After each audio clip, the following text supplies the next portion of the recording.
Coloque-me como selo sobre seu coração, como selo sobre o seu braço, pois o amor é forte como a morte, e o ciúme exigente como a sepultura.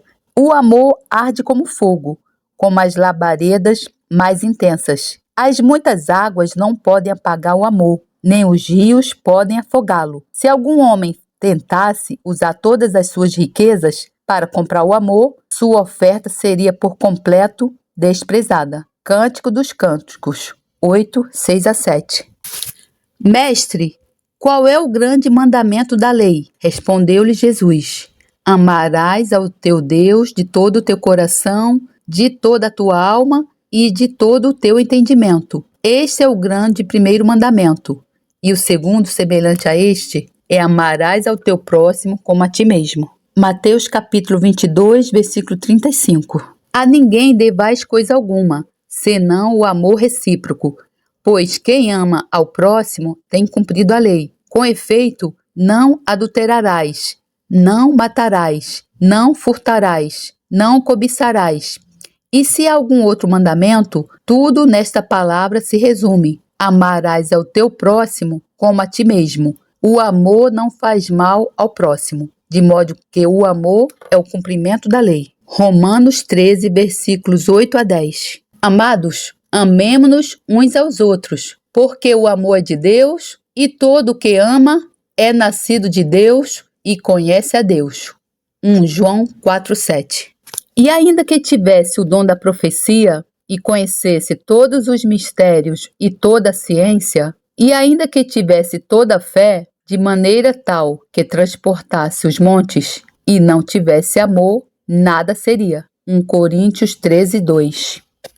E ainda que distribuísse todos os meus bens para o sustento dos pobres, e ainda que entregasse o meu corpo para ser queimado, e não tivesse amor, nada disso me aproveitaria. 1 Coríntios 13, 3. Audiolivro Seja Perfeito, mas como? De Derek Prince. Introdução. Um dos mandamentos mais simples que Jesus já deu pode ser declarado em 2 palavras: seja perfeito. Este comando é simples em número de palavras, mas certamente não é tão simples de executar apenas 2 palavras diretas: seja perfeito. Além disso, Jesus não disse tente ser perfeito, ele disse seja perfeito. Ele nunca nos disse para tentarmos obedecer a qualquer um dos seus mandamentos. Ele nunca disse para tentar amar os seus inimigos. Ele disse: ame os seus inimigos. Por quê? Porque ele sabia que se dependêssemos da nossa própria capacidade de sermos perfeitos, poderíamos muito bem desistir de frustração e fracasso. É impossível. Onde começa a graça? Veja, os requisitos do Novo Testamento são todos baseados na graça de Deus, graça que nos é disponibilizada através de Jesus Cristo. Fiz essa declaração muitas vezes e vou repeti-la novamente.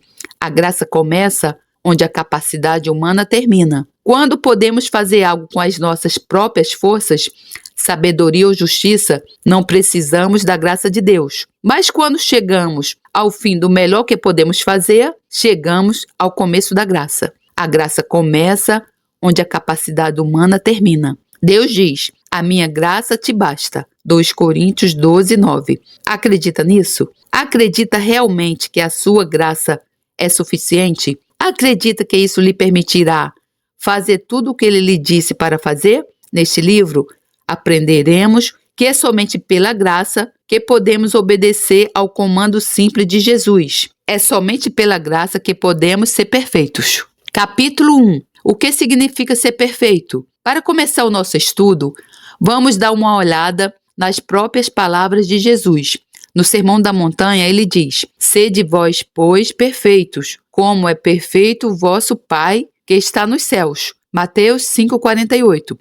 Muitas pessoas tentaram explicar a palavra perfeito de um modo diferente do seu verdadeiro significado, mas o padrão que é estabelecido para nós nessa escritura elimina qualquer dúvida sobre o que Jesus estava dizendo. Nós devemos ser tão perfeitos quanto nosso Pai no céu é perfeito. Se considerarmos esse comando no contexto de alguns versículos anteriores, ele indica 2 verdades. Antes de mais nada, a perfeição nesse sentido significa lidar corretamente, não apenas com algumas pessoas, mas com todos. E em segundo lugar, a perfeição é resumido numa palavra: amor. Perfeição e amor não podem ser separados. Vamos ler as declarações anteriores que Jesus fez em Mateus 5, começando com o versículo 43. Ouvistes que foi dito: amarás o teu próximo e odiarás o teu inimigo. Eu, porém, vos digo: amai os vossos inimigos, bendizei os que vos maldizem, fazei bem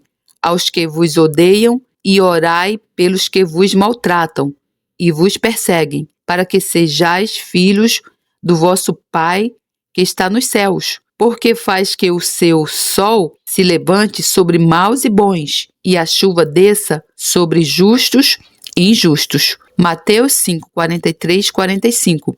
Desde que ele pergunte: leva isso a sério? Sabe?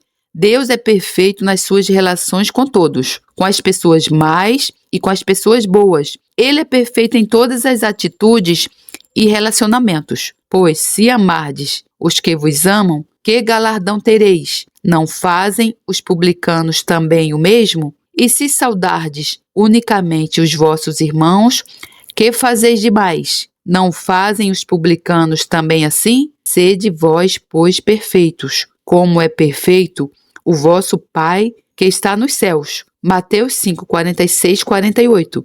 Para compreender o significado da perfeição, acho útil pensar no exemplo de um círculo. Os círculos vêm em todos os tamanhos, todas as dimensões, todos os diâmetros, mas não importa quão pequeno seja um círculo, ainda pode ser um círculo perfeito. Vejo Deus como o grande círculo perfeito que abrange o universo. Não temos a mesma grandeza ou poder para abranger o universo, mas cada um de nós, no nosso próprio lugar específico, pode ser um círculo pequeno e perfeito. O meu ponto é: não é preciso ser grande para ser perfeito. Maturidade e completude. A palavra perfeita compreende dois aspectos relacionados. Um é a maturidade e o segundo, a completude. Para ser perfeito, deve combinar as duas qualidades. Imagine se quiser uma pequena maçã verde no galho. É pequena, redonda, verde e dura. No certo sentido, é perfeito porque não há nada de errado com a maçã. No outro sentido, não é perfeito porque não atingiu a maturidade. Ou considere um menino de 12 anos que está fisicamente completamente bem inteiro. Como a maçã, ele é perfeito, mas ainda não atingiu a maturidade. Por outro lado, um homem adulto de 40 anos pode ser maduro, mas se perder um dos seus dedos, não está completo. Para ser perfeito, precisa ser maduro e completo. Obviamente, isso envolve um processo. Vejamos agora algumas passagens das Escrituras que nos ensinam sobre esses aspectos de chegar à maturidade e à completude. Um bom lugar para começar a nossa pesquisa é Romanos 5,5, onde Paulo faz uma daquelas declarações surpreendentes que é difícil de compreender totalmente. O amor de Deus está derramado em nossos corações pelo Espírito Santo que nos foi dado.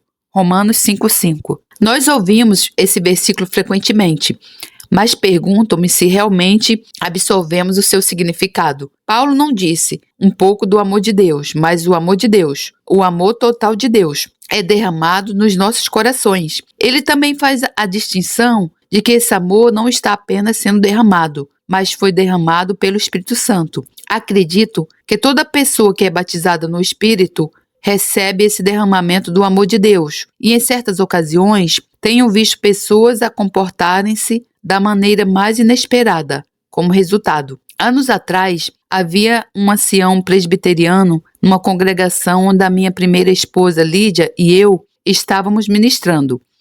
Ele era o que se poderia considerar o padrão presbiteriano. Um cavalheiro muito bom, muito digno e seguro de si, mas estava faminto pelo batismo no Espírito Santo. Lídia e eu começamos a orar por ele, e quando Lídia colocou a mão sobre ele, ele recebeu o batismo. Por um tempo, calmamente desfrutou da presença de Deus, mas então deu um pulo, ficando de pé, e abraçou a minha esposa. O amor de Deus subitamente jorrou dentro dele, e ele fez a primeira coisa que lhe veio à mente, que por acaso foi abraçar a Lídia, o que era algo inesperado, já que ambos eram por natureza pessoas estoicas. Creio que isso é verdade para todos os que são batizados no Espírito Santo. Potencialmente, temos o amor de Deus derramado nos nossos corações pelo Espírito Santo. Quando isso acontece, o transbordar pode produzir alguns resultados surpreendentes. No entanto, uma coisa é derramamento, outra é o funcionamento do amor. A experiência inicial é gloriosa.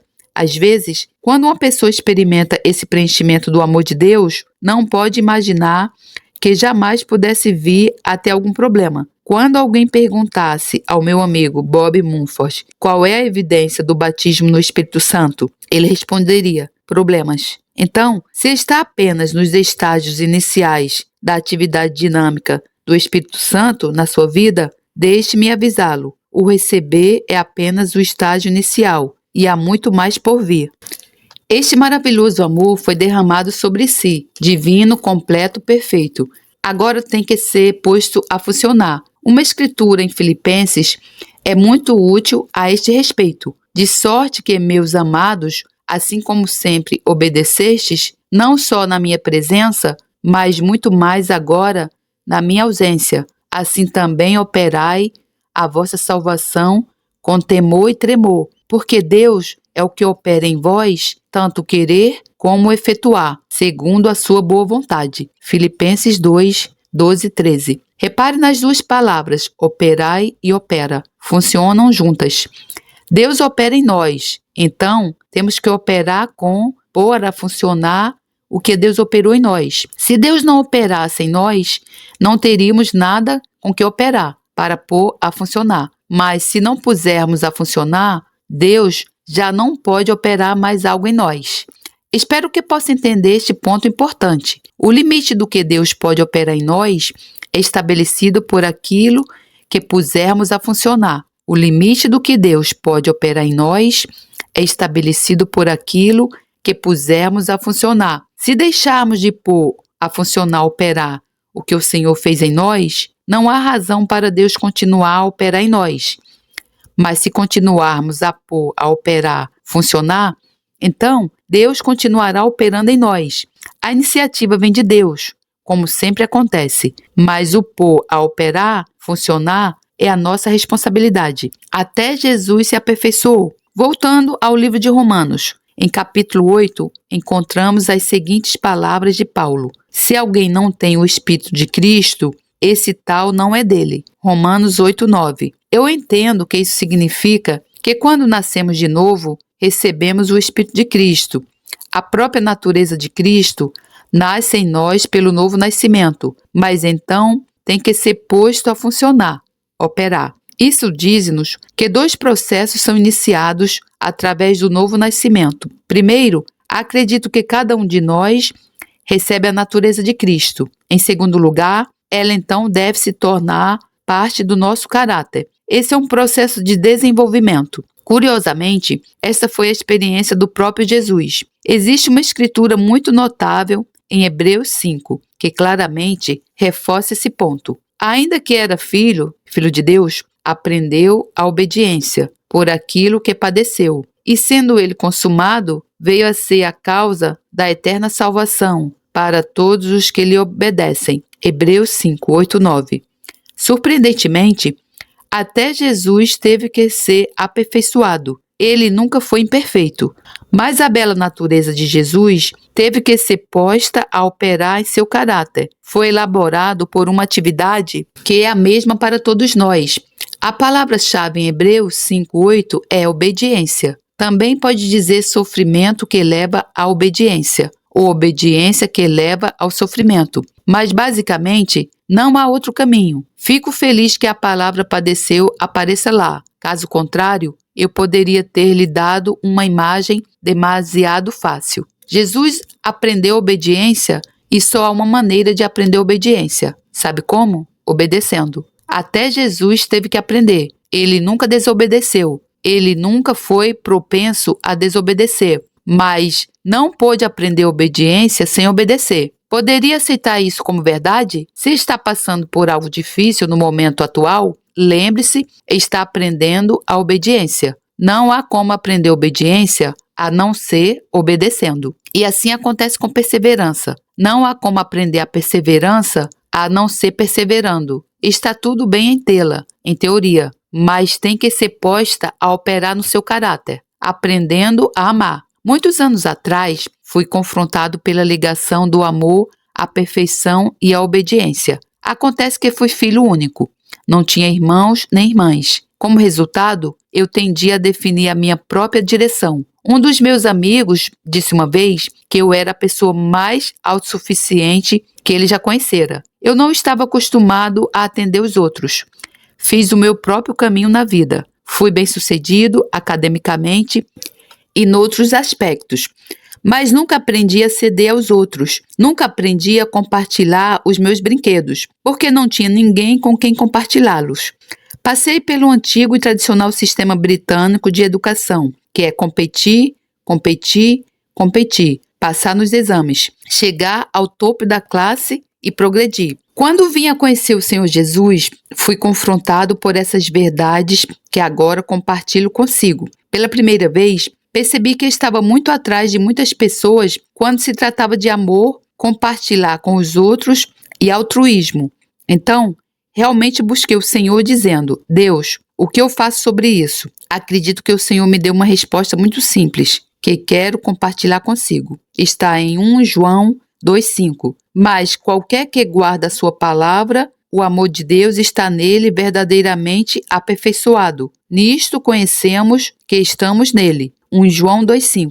Eu vi que há dois lados nessa escritura. A Bíblia diz em Hebreus 4,12 que a palavra de Deus é uma espada de dois gumes. E essa escritura, em particular, tem dois gumes. Em primeiro lugar, a evidência de que ama a Deus é que guarda a sua palavra. Jesus disse: aquele que tem os meus mandamentos e os guarda, é ele quem me ama. João 14,21. Não se iluda, não ama a Deus mais do que obedece a sua palavra. O ponto em que desobedece a sua palavra é o ponto em que deixa de amar a Deus. A prova de que está amando a Deus é que está obedecendo a sua palavra. Não ama a Deus mais do que obedece a sua palavra. Segundo, é pelo guardar da sua palavra que o amor de Deus é aperfeiçoado em si. Obedecer a sua palavra é a forma de amar a Deus e é o meio pelo qual o amor de Deus é aperfeiçoado em si. A palavra amor, expressa aqui nessa passagem do Novo Testamento, é a palavra ágape em grego. Não é uma emoção, não é o fato de simplesmente sentir a vontade de amar.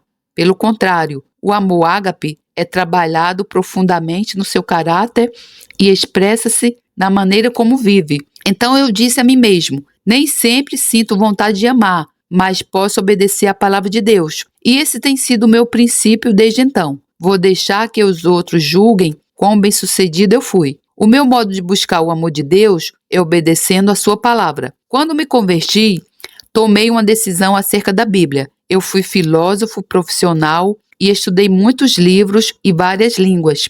E então eu disse a mim mesmo: a Bíblia é o livro com a resposta. Na verdade, é o único livro que realmente tem a resposta. Por que deveria perder o meu tempo com todos esses outros assuntos? Vou ler a Bíblia, acreditar nela e fazer o que ela diz. Desde que eu segui esse princípio, tive sucesso. As únicas vezes em que não fui bem-sucedido foram quando me afastei da palavra de Deus. A minha sugestão para si é esta: não tente sentir-se com vontade de amar. Não seja mole e sentimental. Pode ter ouvido a frase ágape mole. Há muito disso por aí. Em vez disso, apenas seja obediente. Obedeça a palavra de Deus. Faça o que ela diz. Ruth e eu estávamos na Malásia anos atrás e eu não planejei, mas dei por mim a falar sobre esse assunto. No final da minha mensagem, uma senhora aproximou-se de mim e disse: percorreu um longo caminho. Eu conheci-o há 20 anos e está muito melhor agora do que estava então. Isso encorajou-me e espero que possa encorajá-lo também. Por que não terminamos este capítulo com uma oração de compromisso? Se deseja sinceramente dar um passo no processo de desenvolver um relacionamento mais próximo com o Senhor, por favor, faça esta oração. Querido Pai no céu, reconheço que não posso ser perfeito na minha própria força. Derrama o seu amor e graça no meu coração de tal maneira que eu possa andar consigo em obediência. Eu quero aprender obediência como Jesus fez. e comprometo-me a estudar a sua palavra e a obedecê-la, amando e aprendendo a amar os outros, pelo que me ensina a partir da sua palavra. Agradeço antecipadamente por me ajudar a dar esse passo. Em nome do Senhor Jesus. Amém. Capítulo 2. O processo para a perfeição. A Bíblia é um livro muito prático. Não nos diz apenas para sermos perfeitos, mas dá-nos um programa para ser seguido de modo a nos tornarmos perfeitos. Este processo, passo a passo, é um delineado para nós na segunda carta de Pedro. O primeiro capítulo começa com algumas verdades básicas para nos preparar para o processo, seguidas por blocos de construção específicos envolvidos no processo de maturidade. Neste capítulo, veremos as verdades preliminares que nos dão uma visão do processo de construção. Vamos começar o nosso estudo com o primeiro versículo. Simão Pedro, servo e apóstolo de Jesus Cristo.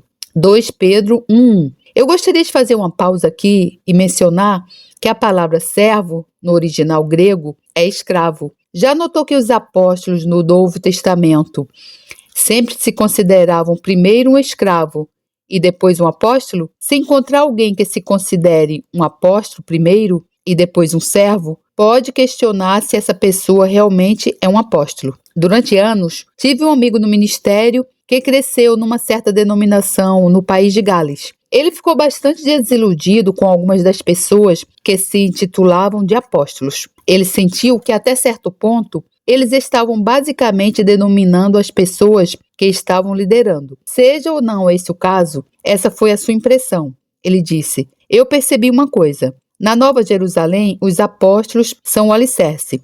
Eles não são pessoas que estejam no topo a manterem-te por baixo. Eles são pessoas que estão no fundo a segurarem-te para cima. Essa perspectiva faria muita diferença para alguém com aspiração a apóstolo. Concorda? Há muitos anos, eu estava ensinando os principais dons ministeriais de Efésios 4. Eu pretendia tocar brevemente no ministério dos apóstolos e depois continuar com o restante. De alguma forma, fiquei preso ao assunto dos apóstolos. Enquanto ensinei, pude ver alguns dos jovens na plateia ficando cada vez mais entusiasmados. Todos eles se viam como apóstolos. Então pensei, é melhor fazer algo acerca disto. Perguntei ao público, quantos de vocês gostariam de ser um apóstolo? Muitas pessoas levantaram as mãos. Então eu disse, espere um momento. Deixe-me ler-vos a descrição do trabalho que tem de fazer.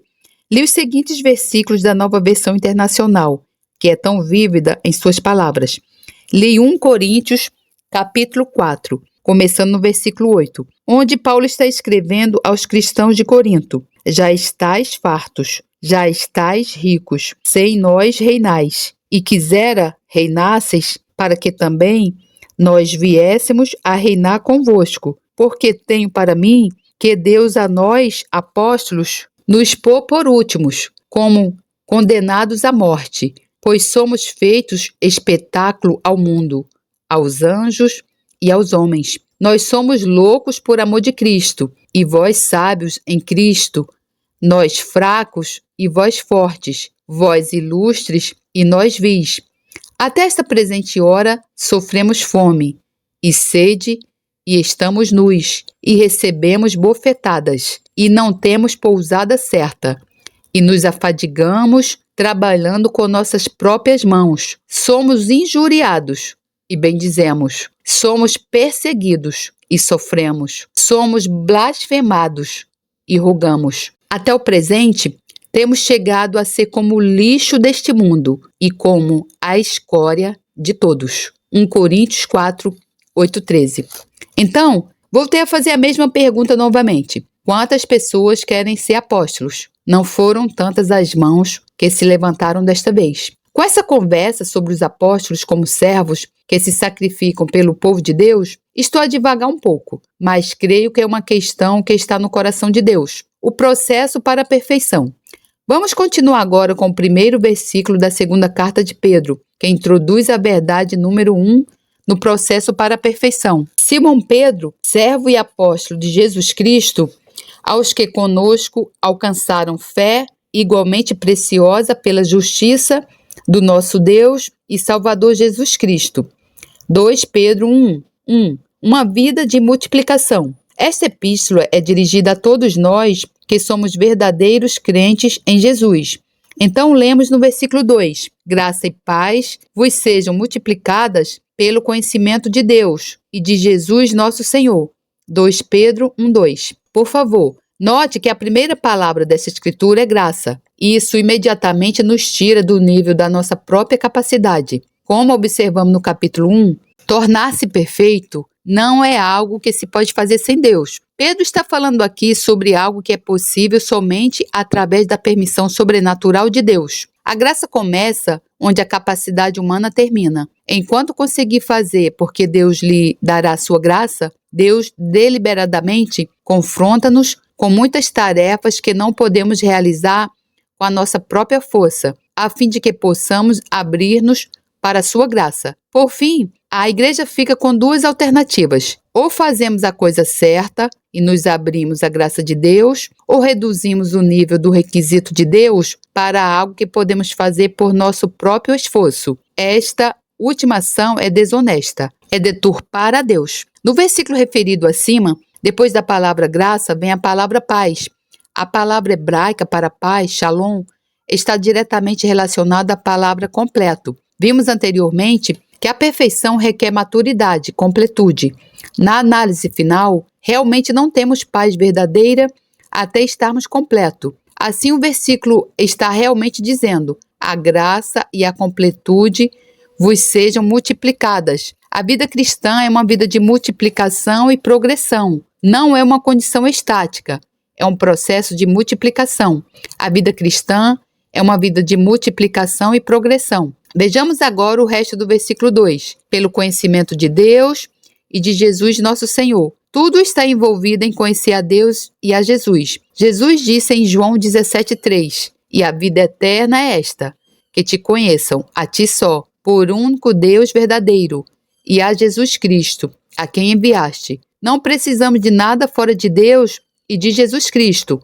Tudo de que precisamos está em Deus e em Jesus. Esta é a verdade número 2 no processo da perfeição. Número 2.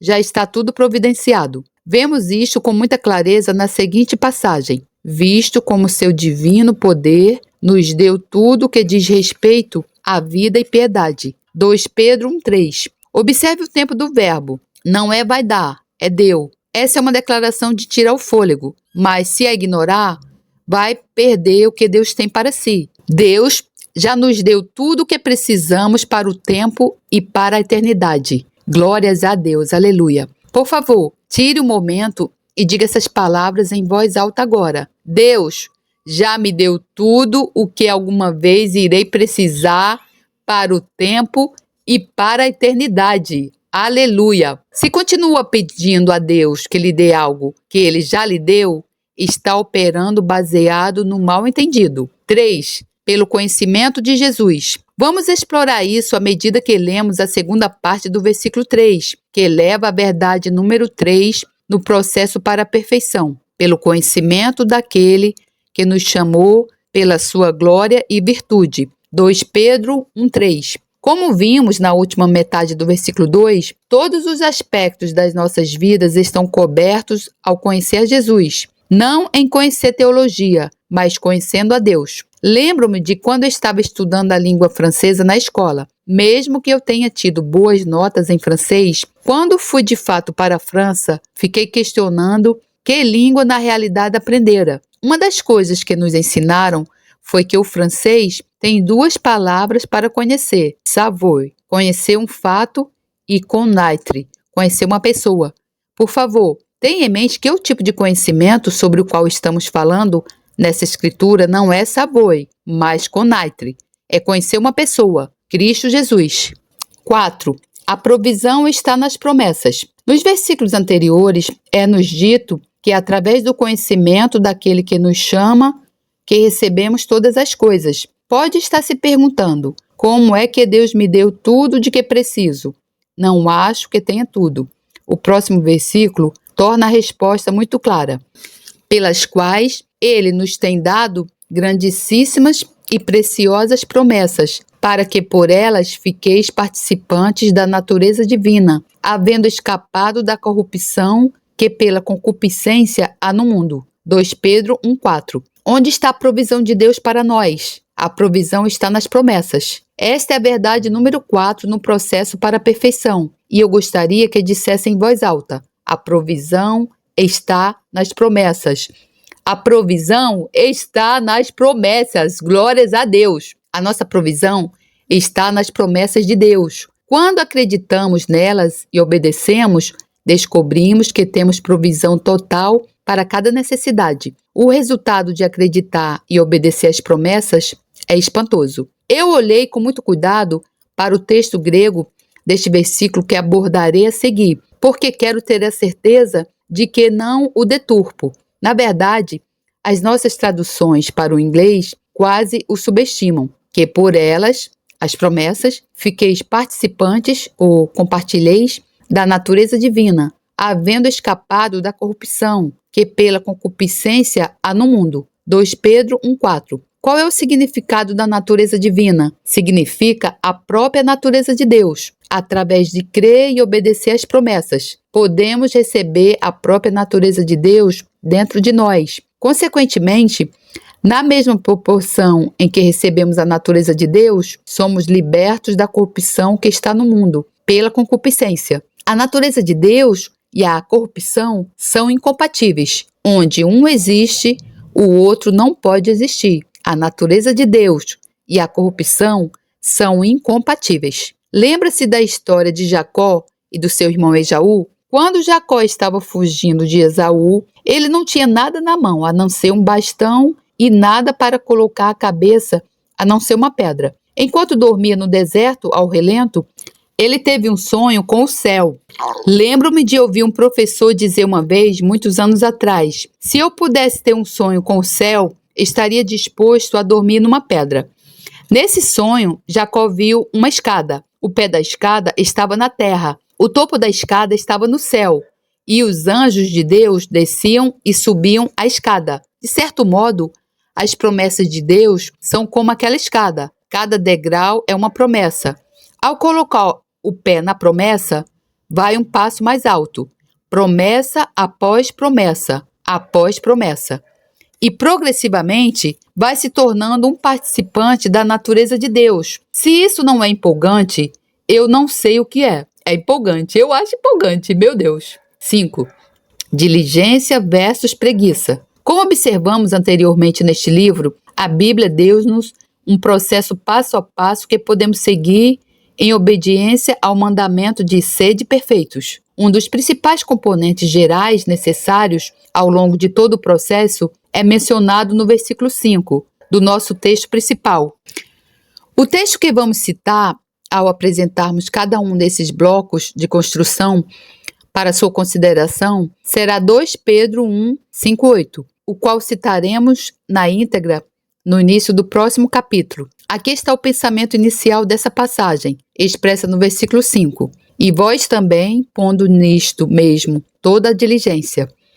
2 Pedro 1, 5. A palavra diligência é uma palavra muito importante que ocorre várias vezes neste capítulo. Às vezes, para definir uma palavra, é útil olhar para o seu oposto. O oposto da diligência é a indolência, ou em português mais contemporâneo, a preguiça. Pode pesquisar a Bíblia de uma ponta a outra, mas nunca encontrará uma palavra positiva para a preguiça. A maioria dos cristãos concorda que a embriaguez é um pecado, mas a Bíblia é muito mais severa na sua condenação da preguiça do que da embriaguez. Pode não concordar, mas eu diria que existem muitas igrejas que não tolerariam um bêbado, mas prontamente tolerariam um grande número de pessoas preguiçosas. A nossa opinião é que a diligência é um componente essencial no processo de construção que estamos prestes a descrever. O fundamento da fé. Armados com diligência, chegamos agora a um processo de adição. Em certo sentido, poderia comparar o processo com a construção de um edifício. Com o que começa? Com o fundamento. E qual é o nosso fundamento nesse processo de construção? A fé. Não há outro ponto de partida no seu relacionamento com Deus. Hebreus 11, 6 diz-nos que sem fé é impossível agradar a Deus. não apenas difícil, mas impossível. Aquele que vem a Deus deve acreditar que Ele é, e que é mesmo, um recompensador daqueles que o buscam diligentemente. Não há outro ponto de partida neste processo para a perfeição, que não seja a fé. Essa é a base sobre a qual todos os outros blocos de construção se assentam. Não há outro fundamento na vida cristã, mas a fé no Senhor Jesus Cristo e a sua expiação em nosso favor. Audiolivro Seja Perfeito. Mas como? De Derek Prince. Capítulo 3. O primeiro bloco de construção. Excelência.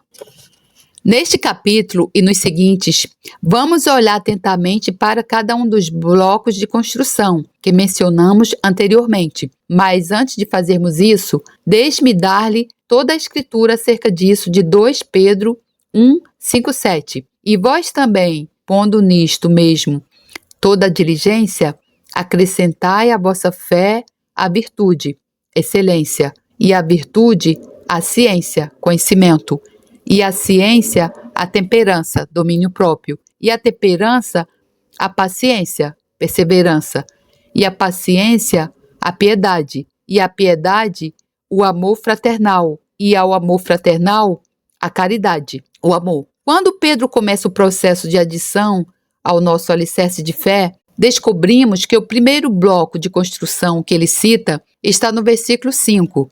Acrescentai à vossa fé a virtude. Quase todas as traduções usam a palavra virtude, embora algumas digam excelência moral ou bondade. Prefiro usar a palavra excelência e gosto de deixar de fora a palavra moral, porque não acho que a excelência seja puramente um termo religioso. Na língua grega, a palavra para excelência, que é arote, é muito usada. Por exemplo, o arote, ou a excelência de um cavalo, é correr depressa. A palavra significa fazer bem, o que quer que faça. Se usar a expressão excelência moral, algumas pessoas que possam ter a tendência para a preguiça podem usar isso como uma desculpa para participar apenas de atividades religiosas, como ir à igreja e fazer as suas orações, mas não cultivarão a excelência noutras áreas das suas vidas, como nos seus empregos. A excelência com a qual faz as tarefas no seu local de trabalho revela muito mais sobre si do que o que acontece na igreja.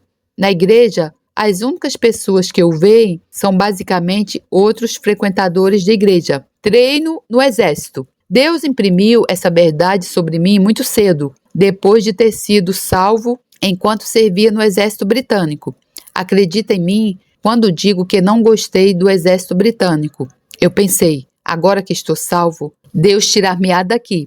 Certamente eu devia estar fazendo algo mais espiritual. Bem, ele não me tirou. Passei mais 4 anos e meio ao serviço. Aos poucos, percebi que a validade do meu testemunho cristão seria julgada pela forma como servi no exército. Voluntariei-me para o corpo médico do Exército Real e tornei-me um enfermeiro hospitalar porque eu não queria matar pessoas. Essa foi a minha atitude antes de ser salvo. Eu era um filósofo, um rebelde e um hippie antes do meu tempo. Mesmo que não houvesse hippies no meu tempo, eu teria sido identificado por um termo equivalente nessa altura. Entendo a mentalidade hippie completamente, porque teria sido um. Por exemplo, eu tinha um casaco de peluche de azul fluorescente. Vestir esse casaco foi a minha maneira de protestar contra a sociedade. Então acabei como enfermeiro hospitalar no CMER com muitas qualificações acadêmicas e nenhuma delas me fez bem algum. No CMER, Deus estava realmente lidando comigo porque todos os membros masculinos da minha família tinham sido oficiais no exército britânico. Eu estava totalmente acostumado a misturar-me com oficiais, mas como cabo, não me misturei com oficiais e aprendi algo muito mais significativo. As pessoas parecem muito diferentes quando se está abaixo delas, comparando com o que se parecem quando se está no nível delas. Fiquei chocado com o comportamento que vi em alguns dos oficiais e percebi que Deus estava lidando com esses mesmos problemas em mim. Em certa altura, fui dispensado do exército britânico. É também um momento em que te dão uma avaliação. Eu não digo isso para me gabar, mas é uma parte significativa do meu testemunho. Quando fui dispensado, a minha conduta foi avaliada como uma palavra exemplar. Durante o meu serviço, nunca escondi o fato de ser cristão. Falei com os oficiais, comandantes e outros sobre o Senhor. Vivi a minha vida por Deus. E no final, o exército deu-me o seu grau superior, isso é, excelência. Não foi excelência pela avaliação de realizações espirituais ou acadêmicas, mas sim em tarefas humildes e mundanas, como esvaziar arrastadeiras e medir a temperatura. De fato, quando descobriram que depois de ser salvo já não fumava nem bebia, eles colocaram-me no lugar mais óbvio de todos. Fui colocado no comando da cantina, porque eu era o único que poderia ser confiável para não roubar. Então, passei muito do meu tempo na cantina. Cigarros, cerveja e chocolate. Gostaria de compartilhar uma experiência pessoal interessante que tive, como nota lateral para o testemunho pessoal que estou compartilhando aqui. Participei da mais longa retirada da história do Exército Britânico. A nossa divisão estava no norte da África, recuando de um lugar chamado El Agheila para El Alamein. Eu estava no caminhão, teoricamente responsável por um pelotão de 8 carregadores de macas que eram conhecidos em toda a unidade como os pioneiros do Príncipe.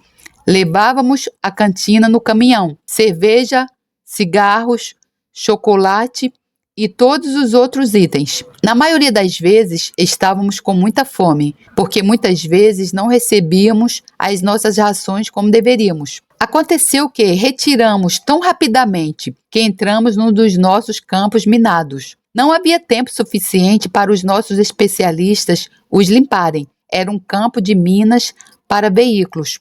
E então, estava tudo certo para caminhar a pé. Mas isso significava que precisávamos deixar o nosso caminhão. Como o caminhão era responsabilidade minha, lutei com a ideia de ter que deixar a cerveja, os cigarros e o chocolate para trás, para o inimigo aproveitar quando chegasse. Eu simplesmente não consegui fazer isso. Então, no meio da noite, bem ali no campo minado, vendi todo o conteúdo da cantina e tive que vender todo o material a crédito, porque ninguém tinha dinheiro. Depois, arrependi-me disso muitas vezes. Foi um trabalho exaustivo. Adquiri esse dinheiro de todos aqueles homens, mas de alguma forma consegui e fiquei com o livro de pagamento durante anos para provar isso. Isso foi considerado como uma conduta exemplar e eu só quero sugerir que às vezes pode precisar ponderar como lidar em situações não religiosas. Isto é importante. Excelência em tudo. Muitos dos meus livros são vendidos em livrarias cristãs. Com o tempo, aprendemos que a livraria de Jesus é a mais improvável de pagar as suas contas. Sabia disso? Uma vez estávamos tentando organizar a compra de caixas de papelão para embalagens. O diretor do nosso ministério encontrou uma empresa, mas depois olhou-me desculpando-se e disse: "Mas eles não são cristãos." Eu retorquei: "Graças a Deus." Infelizmente, é assim que acontece porque muitos cristãos não entendem a excelência. Noutra altura, fui o diretor de uma escola de formação para professores africanos. A minha meta pessoal de estar ali era conquistá-los para o Senhor. E agradeço a Deus que, na maioria dos anos, todos os estudantes que se formaram foram salvos e batizados no Espírito Santo. Mais um ano, também alcançamos reconhecimento noutra área relevante, para o ponto que estou focando. Nós estabelecemos um recorde em todo o sistema educacional do Quênia, porque todos os nossos alunos passaram em todas as matérias.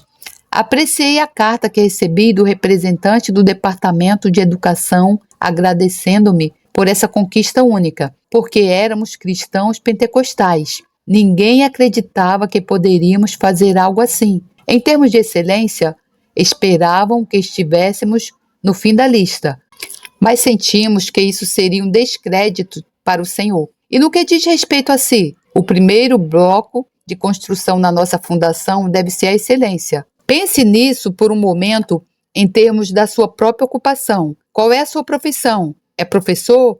Então deveria ser um excelente professor. Os meus alunos aceitaram o Senhor e foram salvos, mas logo a atitude deles se tornou: bem, agora já não esperará tanto de nós, porque somos cristãos.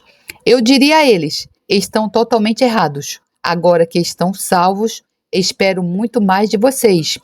Se pode ser um professor sem ser cristão, então, como cristão, deve ser um professor muito melhor, já que pode orar e buscar a ajuda de Deus e sabedoria.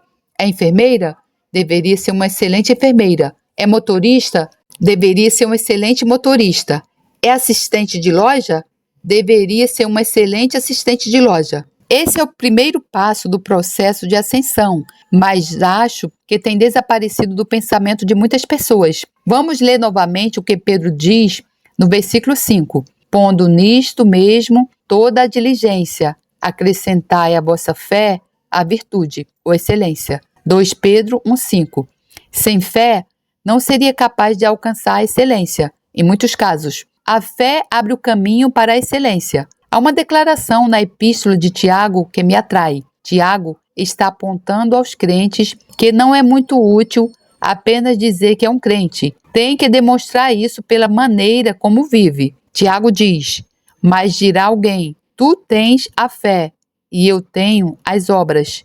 Mostra-me a tua fé sem as tuas obras, e eu te mostrarei a minha fé pelas minhas obras. Tiago 2,18. Por outras palavras, Tiago está dizendo: vou mostrar o que acredito pelo que faço. Isso é um desafio para si? Não deveríamos poder dizer isso? Eu vou mostrar-lhe o que acredito, pela forma como vivo. Observe a minha vida e verá o que a fé pode fazer. É um grande desafio e pode não sentir que seria capaz de dizer isso.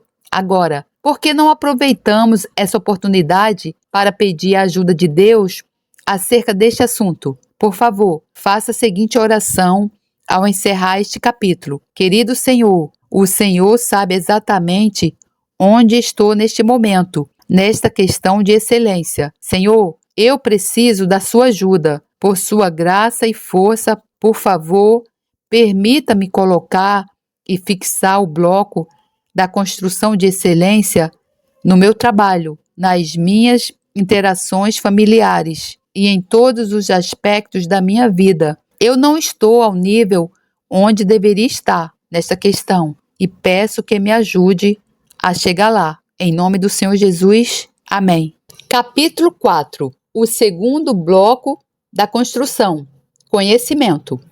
Depois da excelência, qual é o bloco para a construção que se segue e que adicionamos ao processo em direção à perfeição? Para essa resposta, vamos ver as próximas palavras em 2 Pedro 1,5, lendo o versículo na íntegra. E vós também, pondo nisto mesmo toda a diligência, acrescentai à vossa fé a virtude, ou excelência, e a virtude, excelência, a ciência, o conhecimento. 2 Pedro 1,5. O segundo passo é o conhecimento. Que tipo de conhecimento?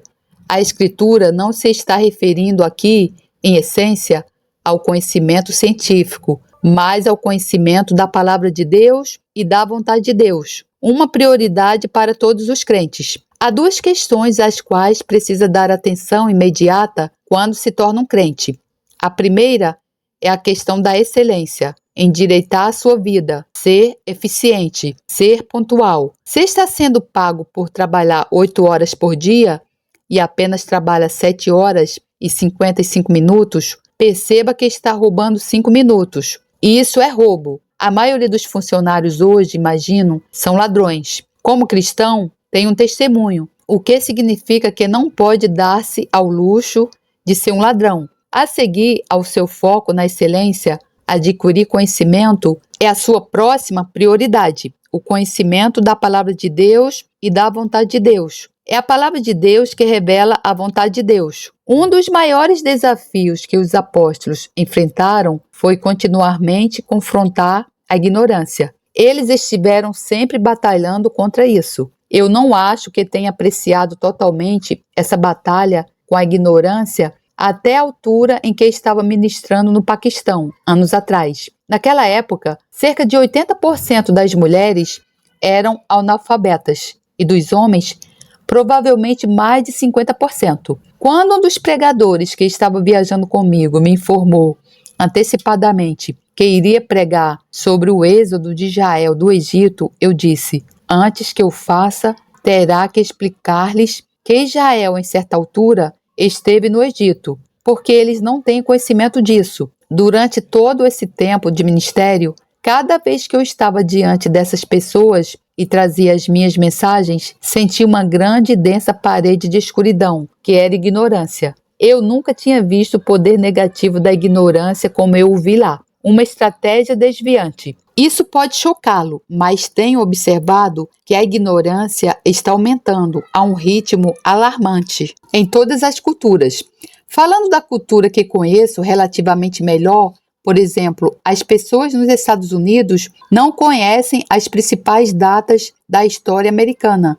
Elas não sabem as datas da Guerra Civil. A inteligência tem muito pouco lugar na nossa cultura contemporânea. Existem os superinteligentes, os WizKids e as pessoas que projetam computadores, mas basicamente há apenas um nível uniforme de incompetência.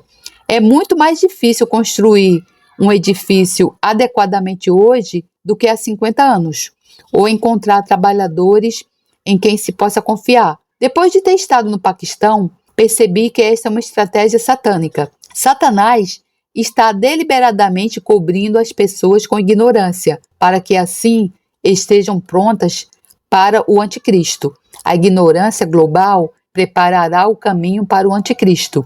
A ignorância global preparará o caminho para o anticristo. Ignorância na igreja hoje. Vejamos rapidamente algumas das áreas da ignorância com as quais os apóstolos contenderam na igreja primitiva. Eu acho que vai ser a maioria delas ainda são verdade hoje. Em Romanos 11, 25, 26, encontramos a primeira área de ignorância. Porque, se tu fores cortado do natural zambujeiro e contra a natureza, enxertado na boa oliveira, quanto mais esses, que são naturais, serão enxertados na sua própria oliveira.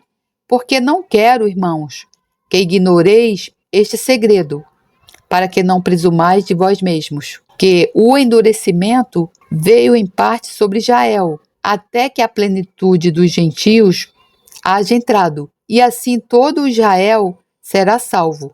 Romanos 11, 24, 26. Uma vasta seção da igreja hoje é ignorante do fato de que Deus permitiu que a cegueira ou dureza viesse a Israel somente até que o número total de gentios haja entrado. Então, todo Israel será salvo.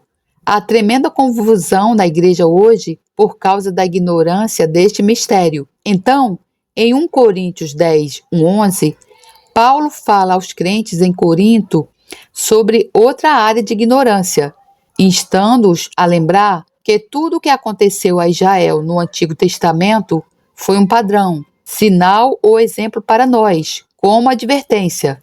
Nos versículos 1, 4, ele diz: nossos pais estiveram todos debaixo da nuvem, e todos passaram pelo mar, e todos foram batizados em Moisés, na nuvem e no mar, e todos comeram de uma mesma comida espiritual, e beberam todos de uma mesma bebida espiritual. 1 Coríntios 10, 1, 4. Nessa passagem, Paulo lista 5 experiências espirituais sobrenaturais que aconteceram com os antepassados de Israel.